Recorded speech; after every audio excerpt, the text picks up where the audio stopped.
Erich von Manstein was widely regarded as Germany's most brilliant operational strategist of World War II. While others focused on tactics or raw force, Manstein mastered the art of planning, seeing entire campaigns as a single, moving system.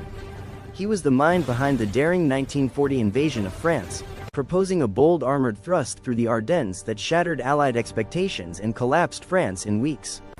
On the Eastern Front, Manstein repeatedly turned defeat into survival, orchestrating masterful counter-offensives that rescued entire armies from destruction. Calm, precise, and intellectually ruthless, Manstein believed flexibility, not blind obedience, won wars. That belief often put him at odds with Hitler, whose rigid orders undermined Germany's chances of victory. Despite his brilliance, Manstein could not change the war's outcome.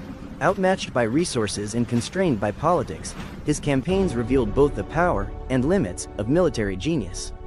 His legacy endures as a master of operational warfare, studied by generals long after the war ended. Erwin Rommel was one of World War II's most famous commanders, brilliant, daring, and controversial. Nicknamed the Desert Fox, Rommel earned his reputation fighting in the harsh deserts of North Africa. Outnumbered and often undersupplied, he used speed, surprise, and bold maneuver to outthink his enemies, turning retreat into sudden attack and confusion into victory. Unlike many generals, Rommel led from the front. He shared the dangers of his soldiers, earning their loyalty and respect. Even his enemies admired him for his professionalism and relative restraint in war, as he largely avoided war crimes and focused strictly on military objectives. But brilliance could not overcome reality. Lacking fuel, reinforcements, and air superiority, Rommel was eventually defeated by the Allies at El Alamein, a turning point in the war.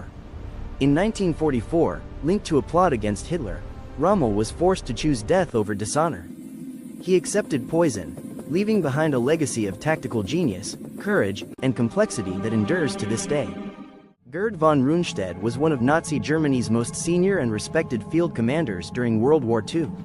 Known for his calm demeanor and measured approach, Rundstedt often preferred strategic patience over rash action, earning the trust of his troops and the attention of history.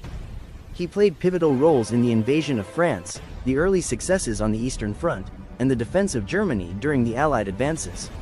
Unlike some of his contemporaries, Rundstedt favored traditional operational planning and relied on experience rather than flashy tactics, though he adapted when necessary.